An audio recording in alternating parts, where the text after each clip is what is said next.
A Nívia Soares é uma cantora muito famosa, uma das mais conhecidas do Brasil e talvez do mundo, cantora evangélica. Ela convocou os cristãos evangélicos via Instagram a jejuarem pelo Brasil. Você viu isso? Cantando Brasil afora. Ela é cantora que se apresenta em vários lugares, e ela disse que tem visto seca, incêndios e fumaça por todo lado, como todos nós temos visto. E ela afirma que Deus tem permitido tudo isso para despertar a igreja, e que isso precisa produzir em nós um anseio por quebrantarmos o nosso coração diante do Senhor, e ela convoca a igreja a este jejum. Você concorda? Você vai participar dessa campanha de jejum diante da seca, dos incêndios e da fumaça, de toda essa tragédia que temos visto? Aliás, o que eu quero fazer com você hoje é falar sobre jejum, não sobre a Nívia Soares e nem sobre a campanha dela. Eu trago para você lições sobre o jejum com base em Mateus 6, 16 e 18. Nós estamos estudando o Evangelho de Mateus aos domingos à noite. Chegamos no capítulo 6, no verso de número 16. Eu quero ler essa passagem com você.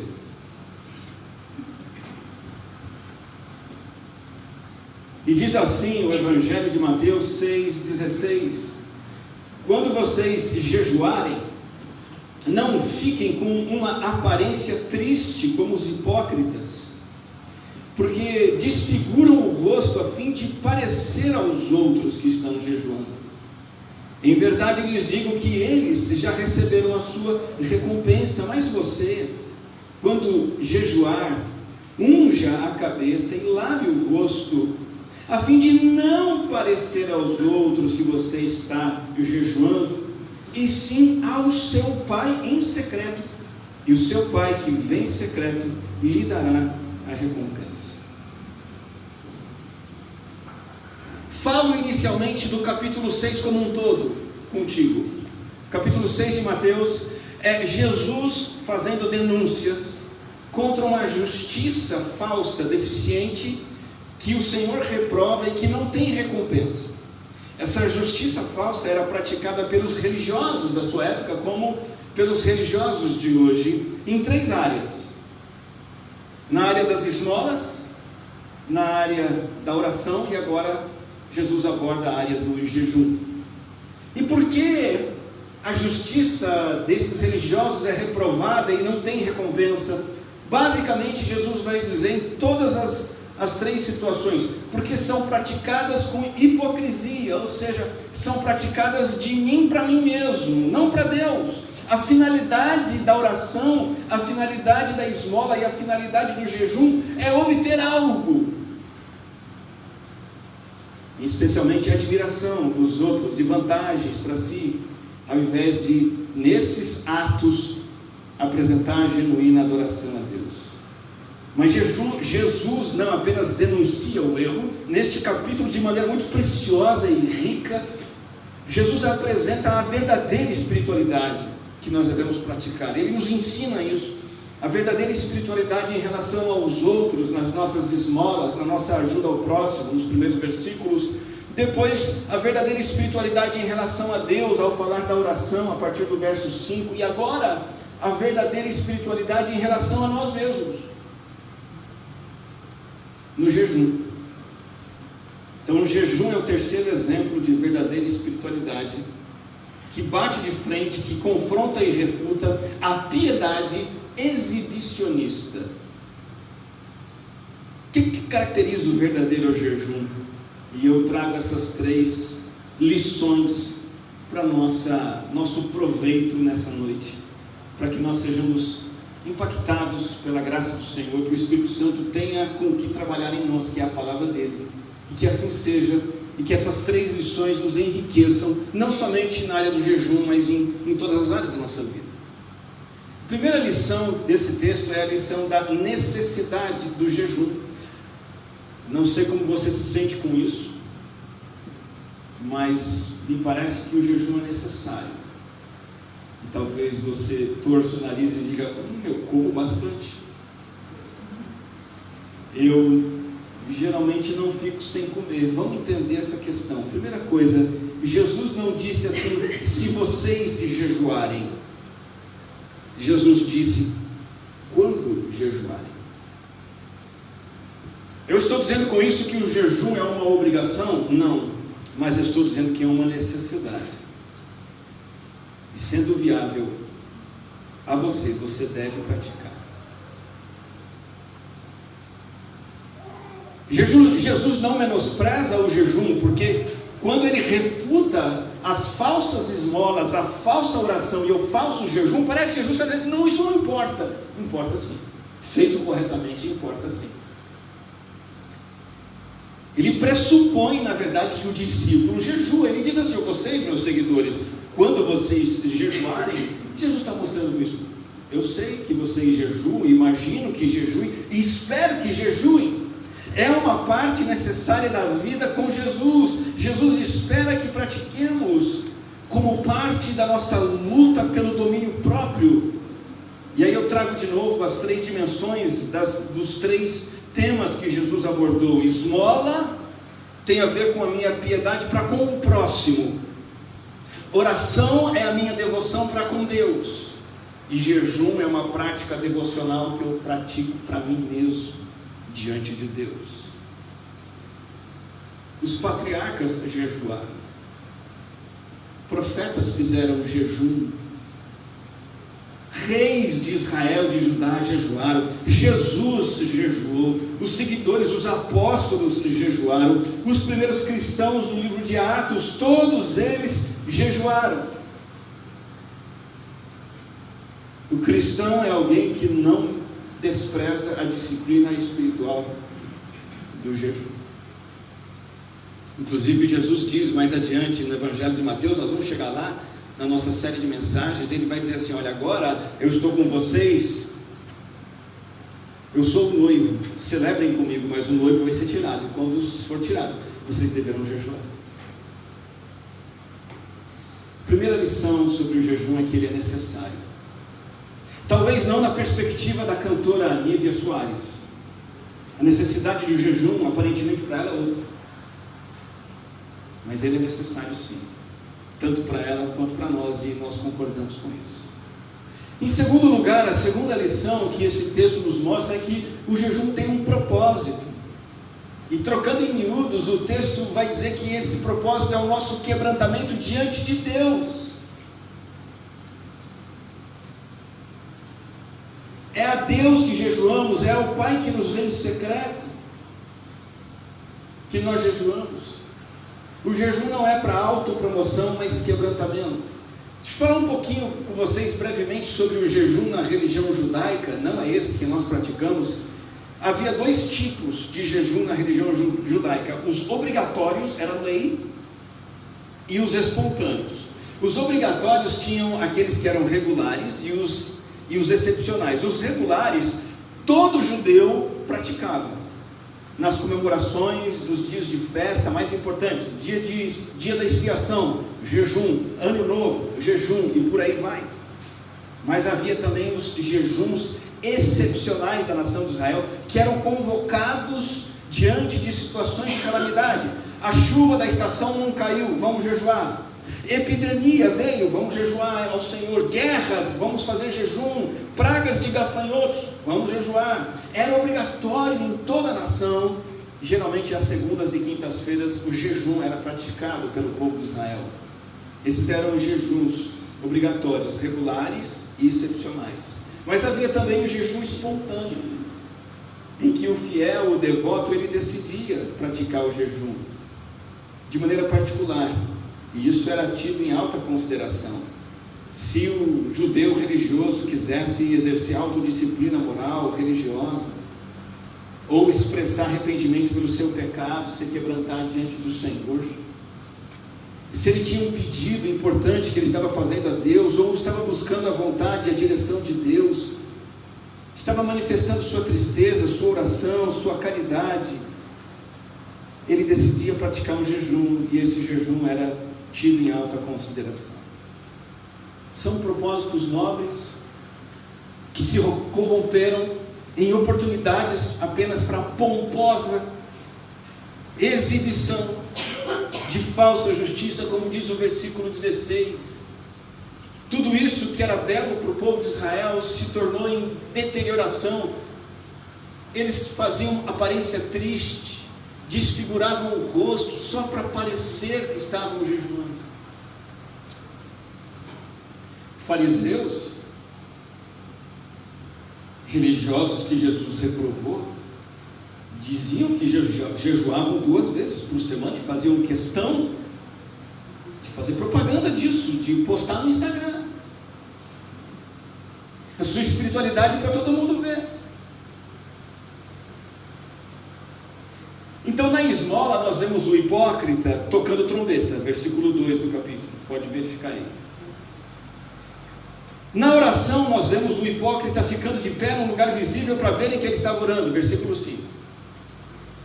E agora, no jejum, o hipócrita desfigura o rosto, com o objetivo corrompido de ser visto e reconhecido pelos outros como uma pessoa espiritual e virtuosa. No entanto, Jesus vai dizer no verso 18: não jejuamos para fazer propaganda da nossa espiritualidade, mas somente para nos humilharmos diante do Senhor, a fim de não parecer aos outros que você está jejuando, e sim a seu Pai em secreto, e seu Pai que vem em secreto lhe dará recompensa. Veja, jejum que não tem nada a ver com dieta ou idolatria do corpo, isso tem que ser dito em nossos dias, porque tem se falado muito sobre jejum intermitente, e esses jejuns todos têm apenas interesses de saúde, estética, até idólatras, pessoas que simplesmente se renderam à existência delas como ter um corpo que possam ostentar. Isso não é o jejum de que Jesus está falando aqui. Jejum também não é greve de fome, por assim dizer, em que alguém para de comer até que Deus faça o que ela quer. Jejum não pode ser visto como um passo legalista de ascese espiritual pelo sofrimento. Eu vou impor um sofrimento a mim para que através do sofrimento eu cresça. Também não. E também jejum não é um ato pelo qual você busca a bênção de Deus para o Brasil, como a Nívia Soares e outros evangélicos estão fazendo, porque o Brasil não é Israel, e nem Israel mais é Israel. O Israel de hoje não é mais o Israel da Bíblia. Nós não podemos fazer um jejum para que Deus intervenha em favor do Brasil, como se, da mesma maneira que Joel convoca o jejum e profetas e reis convocaram o jejum, nós devemos convocar o jejum hoje. Não adianta fazer do jejum um meio de buscar que Deus abençoe a pátria.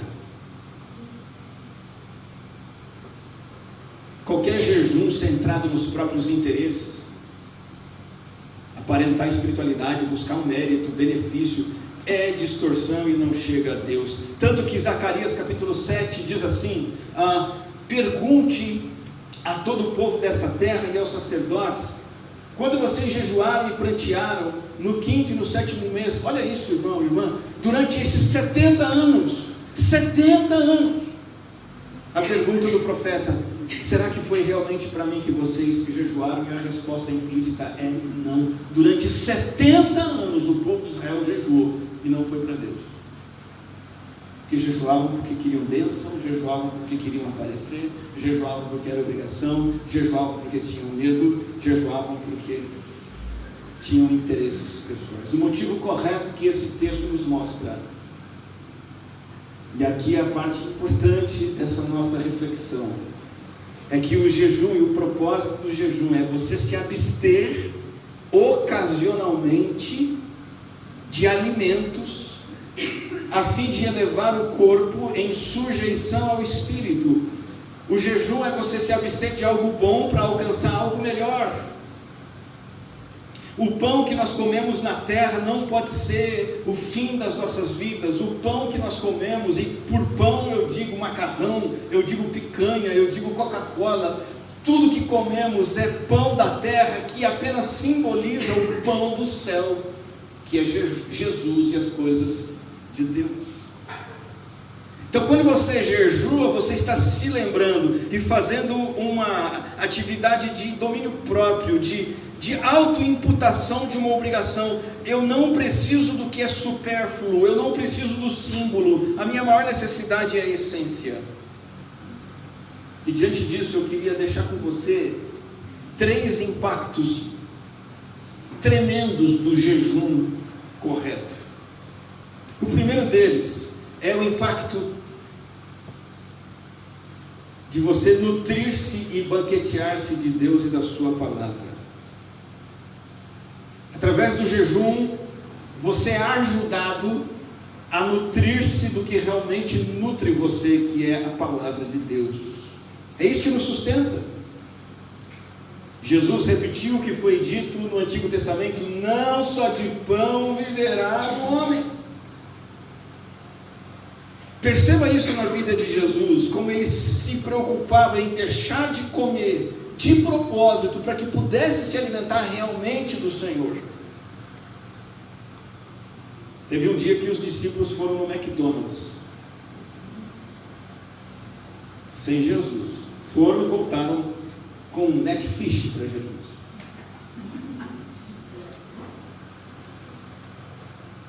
E eles disseram para Jesus: mestre, coma. Mas ele lhes disse: tenho para comer uma comida que vocês não conhecem. Será que Jesus já comprou o Big Mac? Melhor. Então os discípulos começaram a dizer entre si: será que ele trouxe algo para comer? Olha só o que Jesus lhes declarou: a minha comida consiste em fazer a vontade daquele que me enviou e realizar a sua obra. Jesus não está fazendo só uma comparação. Jesus não está fazendo só uma analogia. Isso é a realidade. Jesus estava de fato, de propósito, deixando de comer, para reforçar para si mesmo que a comida dele consiste em fazer a vontade de Deus e ser sustentado por Deus. Então, o primeiro impacto poderoso do jejum, se você praticar esse, vai te ajudar a se alimentar do que realmente te sustenta, que é Deus e sua palavra, a vontade de Deus. Segundo impacto do jejum com o propósito correto, é que através do jejum, você identifica pecados disfarçados pela comida e por outros prazeres. Eu vou repetir. Através do jejum você consegue identificar pecados disfarçados pela comida e por outros prazeres. Como assim? Estou falando de orgulho, raiva, rancor, inveja, discórdias, ansiedade, medo. São trazidos à superfície durante o jejum, porque na hora do jejum você sofre. E quando você sofre, você vai se lembrar: peraí, não é por causa da falta de comida, é porque existe algo no meu coração que precisa ser tratado e curado por Jesus. A Danira Clemente é uma amiga nossa lá de Campinas. Ela é nutricionista cristã, inclusive vale a pena segui-la no Instagram. Ela faz um trabalho interessante conectando jejum com espiritualidade e fé. E as propostas dela nunca são apenas das mulheres que seguem fazerem um jejum só para emagrecer. A proposta dela é fazerem um jejum que enriqueça o corpo junto com o espírito diante do Senhor. E ela recebeu uma pergunta de uma seguidora: Danira, eu como para aliviar a minha ansiedade. Percebe? A conexão entre comer e aliviar o pecado. Eu como para aliviar a minha ansiedade. Ela disse, ela é cristã: eu sei que é pecado, mas não consigo parar. Não estou trazendo aqui a resposta que a Danila deu, mas a pergunta que foi feita, reforçando esse ponto.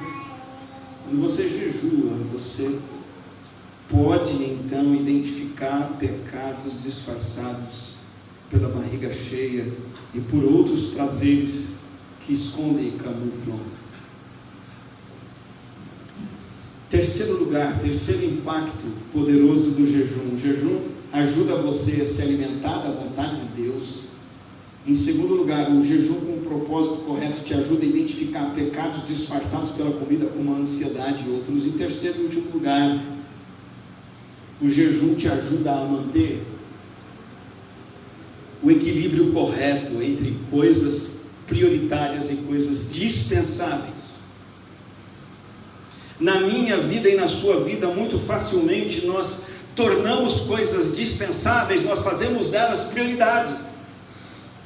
O passeio, o entretenimento, o arroz com feijão, o frango assado, não só comida, tantas outras coisas, um bem novo, um sapato novo, uma reforma na casa, um novo cheiro de perfume, tantas outras coisas que nós, no fundo, sabemos que são secundárias, mas elas se tornam o ídolo que a gente precisa ter na nossa vida. E quando você jejua, você está dizendo, não é disso que você precisa. Conter o desejo por comida funciona assim, e conter o desejo por qualquer outra coisa funciona assim, como quando engenheiros trabalham para conter as águas de um rio. Muitos rios têm as suas águas que tendem a transbordar, encher. E o jejum ajuda você a manter o rio ali no lugar dele. Fica aqui no seu lugar. Comida, você é só comida. Meu pão é o pão celestial. Roupa nova, você é só uma roupa nova. Eu posso ficar sem você. Você mantém o rio no leito. Não deixa ele transbordar, tomar espaço na sua vida. O apóstolo Paulo, lá em Coríntios, fala: eu esmurro o meu corpo para não ser reprovado. E uma das coisas que certamente o apóstolo Paulo fazia em relação a si mesmo, esmurrar o corpo, significava praticar o jejum, é que ele não buscasse depender de outras coisas que não fossem o Senhor. Nós vimos a necessidade do jejum, propósito do jejum e os seus impactos. Eu quero ver, por fim, terceira lição sobre jejum nesse texto, que é a lição da discrição. Jesus é extremamente claro. O jejum tem que ser praticado de maneira discreta. O hipócrita jejua com ostentação. Ele posta o jejum, ele busca curtidas do seu jejum, ele coloca a reputação dele no lugar do caráter. Então o que acham dele é mais importante, então ele quer que os outros vejam. A oração dele não é uma conversa com Deus, é uma reza bonita para os outros aplaudirem, porque ele prefere o elogio superficial dos homens no lugar da aprovação eterna de Deus. Esse é o hipócrita. É assim que ele jejua, com aparência triste, com o rosto desfigurado, para ser visto pelas pessoas. Eu mencionei o jejum de Israel no dia da expiação, o Yom Kippur. O Yom Kippur exigia e ainda exige abstenção rigorosa de comida. Tem até uma frase que não é da Bíblia, é dos textos religiosos dos judeus, que fala sobre o jejum do dia da expiação e diz assim: olha, quem no dia da expiação comer a quantia de uma tâmara ou beber tanto quanto cabe no seu gole, um gole, esse é culpado. Olha a severidade do jejum no dia da expiação. Nem uma tâmara, essa é a quantidade, nem um gole a mais. Não podia se lavar, não podia ungir o corpo. As pessoas se cobriam de cinzas, andavam descalças, faziam cara triste, faziam ar de sofrimento, ficavam despenteadas, queriam parecer insignificantes, mas o intuito, na verdade, é de parecerem mais significantes. Se faziam de coitadas para parecerem especiais, para mostrar que eram espirituais. E o versículo 16, a parte B, nos mostrou aqui: já receberam a sua recompensa.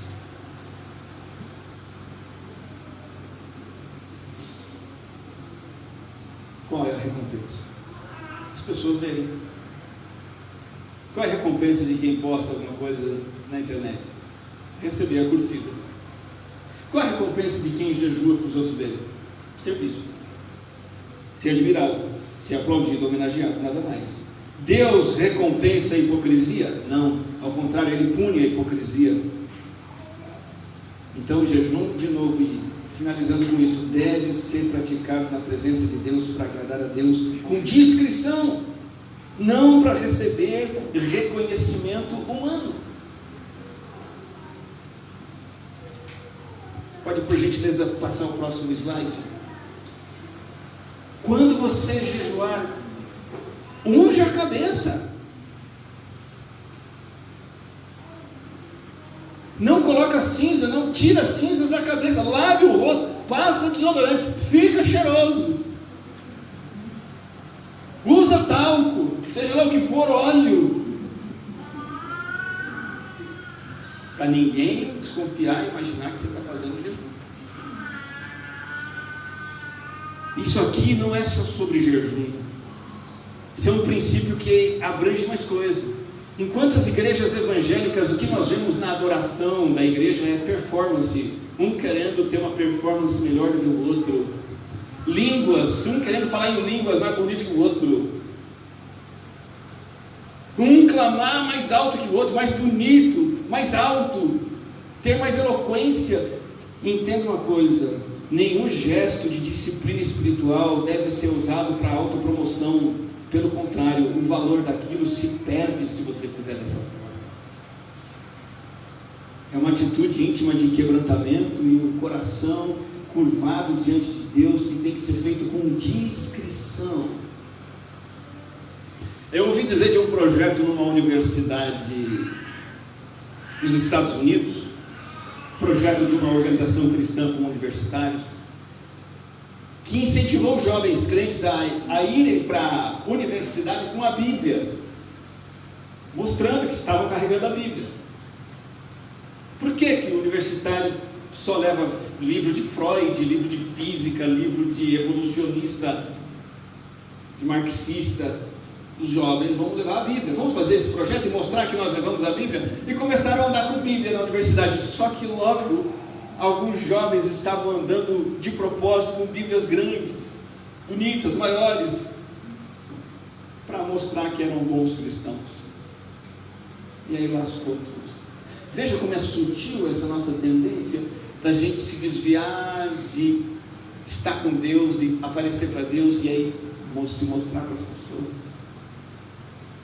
Qualquer coisa que sirva como sinal externo de uma atitude interna que eu quero mostrar é uma corrupção da piedade, é uma piedade hipócrita. Eis, amados irmãos, as 3 lições: a necessidade do jejum, o propósito do jejum e a descrição do jejum. Como é que você coloca em prática? Você vai começar a ficar sem comer quando? Hoje mesmo? Quantas horas? Eu trouxe nessa parte final do sermão um passo a passo prático para você. Como colocar isso em prática? Princípio fundamental é da progressão. Não vai agora ficar sem comer até domingo que vem. Assim como você não pode já querer se inscrever para uma maratona e correr 42 quilômetros agora em setembro. Igual a corrida, igual o levantamento de peso. Você não vai lá na academia, pega um halter de 30 quilos e tenta fazer lá uma rosca concentrada. Você começa com 2, 3, 5. Então, o primeiro passo: sugiro que você comece com um jejum parcial, que pode ser de 6 horas. Se você tem muita dificuldade de ficar sem comer, começa com 6 horas, 12, 18 ou chegar até 24. Parcial por quê? Porque você toma água nos intervalos, talvez um suco de fruta natural. Manter-se alinhado com o jejum nessas 6, 12, 18 horas. Como? Mantenha o seu coração conectado com o Espírito Santo. Mantenha uma atitude litúrgica em tudo. Tudo que você estiver fazendo, se discipline a fazer como adoração. Se a tua atividade naquelas 6 horas envolver mandar um e-mail, faça aquilo orando a Deus, agradecendo a Deus, para a glória de Deus. Se tua atividade naquelas 6 horas foi capinar um lote, você vai ter que exercer muita fé e capinar um lote como um ato litúrgico, adorando a Deus, com discrição, de preferência menor quantidade de pessoas possível, sabendo que você está jejuando. Se você puder nessas 6 horas pegar o horário que você iria comer e separar para orar e ler a Bíblia, faça isso. 6 horas, 12 horas. E a contínua meditação durante o jejum. Não adianta nada você jejuar, pegar o celular, abrir o TikTok e ficar vendo vídeo do TikTok. Vai aparecer um monte de vídeo lá de lasanha, picanha. Satanás é astuto. Né? Fora outras coisas. O problema não é só aparecer comida aqui. O problema é você se distrair com besteiras. E o propósito do jejum é esse. Talvez eu possa incluir aqui o jejum de celular, para ele não te atrapalhar no seu propósito. Faça isso 3, 4, 5 semanas, um mês, quanto tempo você precisar se adaptar. Primeira fase dessa progressão é o jejum parcial curto. Segundo passo, você pode fazer um jejum normal daí de 24 horas. E aí você vai tomar só água pontualmente. Esse jejum semanal, tanto o anterior quanto esse, uma vez por semana. No jejum de 24 horas, você segue as mesmas coisas: coração conectado, postura litúrgica, discrição, meditação continuada. E aí no jejum de 24 horas vai ter um problema maior, que vai ser lidar com pontadas de fome, desconforto, dor de cabeça, alguma fraqueza. E aí você vai ter que começar a dominar e domar aquela criança mimada que se chama estômago. Fome é o que o estômago sente. A criança mimada que tem dentro de você se chama estômago. Você e eu, nesse mundo ocidental, mimamos essa criança desde que nascemos, tuchando comida de 3 em 3 horas, 2 em 2 horas, um monte, e sobremesa, e cafezinho. Vai ter que ter esse desafio. E aí você parte para o terceiro passo, que talvez possa ser um jejum normal aí de 36 horas, seguindo as mesmas orientações. Você vai ter que também lidar com a fome. E se você quiser ampliar o jejum, eu não vou oferecer orientação sobre isso, são apenas orientações gerais. Você se informe mais, porque aí se torna uma coisa mais séria, né? Jejuns mais prolongados, talvez eu nem seja apto a falar sobre isso. Só umas observações rápidas aqui. Não tem jejum mais espiritual, tá? O de 36 horas é melhor. Não. De 6 horas ou de 36 horas, mesma coisa. Isso não é legalismo. Nem todos podem jejuar. De repente, por motivo físico, por exemplo, idade. Se você é novo, muito nova, pede autorização. Veja se pode. Talvez você precise de um parecer médico com relação a alguma necessidade que você tenha. Não vai querer fazer jejum estocando alimento antes, né? Vou comer o triplo para aguentar ficar 12 horas sem comer. Não é assim. Inclusive os estudiosos e os experts dizem que refeições mais leves são mais recomendadas antes, para você se adaptar a um jejum prolongado. E também não vai interromper o jejum no final comendo um prato de feijoada enorme. Você vai passar mal. A interrupção do jejum tem que ser com alimento leve, em pouca quantidade, de maneira gradativa. São observações importantes a serem colocadas aqui. Eu queria terminar com uma afirmação do Richard Foster, que é uma fonte de informação que eu trouxe sobre o jejum aqui, você pode consultá-lo depois. O jejum é um meio da graça e da bênção de Deus que não devemos continuar negligenciando. E isso é o mais importante. Através do jejum você experimentar mais de Deus, experimentar os impactos do jejum, se alimentar de Deus, identificar seus pecados e conter a sua ânsia por coisas secundárias. E aí você prova mais do Senhor através dessa disciplina espiritual. Não queremos nos tornar legalistas. Não queremos fazer jejum porque alguma coisa está acontecendo lá fora.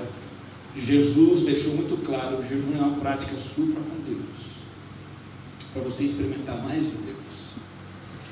E eu queria trazer o apelo para você, para todos nós, e quero orar por você nesse momento. Trazer o apelo no sentido de fome de Deus. Você tem fome de Deus? Não adianta nada a gente falar de jejum aqui, se você não tem fome de Deus. Seu jejum vai fracassar. Você vai dizer: pastor, eu fiz e não deu nada. Claro, não tem fome de Deus, não adianta jejuar. Você tem fome de Deus? Quero orar para que você tenha fome de Deus. Se você tem um pouquinho, nós vamos orar agora para que você tenha mais. Se você não tem nenhuma fome de Deus, nós vamos orar agora para que você comece a ter. E se você tem fome de Deus e tem buscado saciar essa fome, nós vamos orar para que essa fome seja saciada mais e mais. Porque Deus dá de si. No entanto, nós temos que ser como mendigos e estender a mão para receber. Deus dá de si para quem estende a mão e diz: quero. O que é que você tem feito? Você tem estendido a mão? Como um mendigo estende a mão para receber? Existem inúmeras formas de estender a mão. Uma delas é o jejum, e eu quero ampliar o apelo para você. A Bíblia diz que Jesus saía para lugares solitários para orar.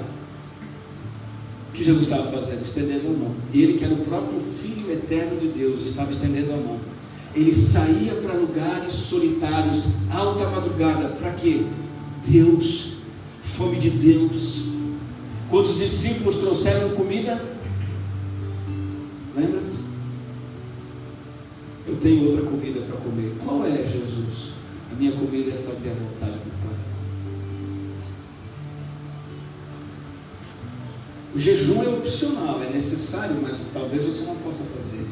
No entanto, estender a mão para Deus é um dever seu. Como que você tem estendido a mão para Deus no seu dia a dia? Você tem saído para estar com Deus a sós em algum momento, em algum lugar? Você tem parado com a Bíblia aberta, com o celular desligado, para que o Senhor possa te visitar, falar ao teu coração? Você tem feito do seu tempo aqui na igreja um gesto de estender a mão para o Senhor?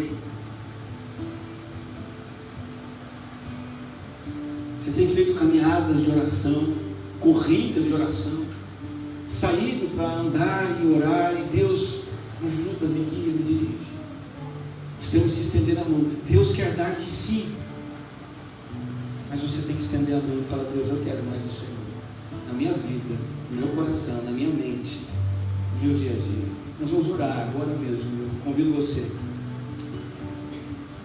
a se colocar de pé, fechar os seus olhos e orar comigo. E continuando a oração, você poderá cantar ao Senhor: eu entrego tudo a Ti, Senhor. Eu entrego toda a minha vida a Ti.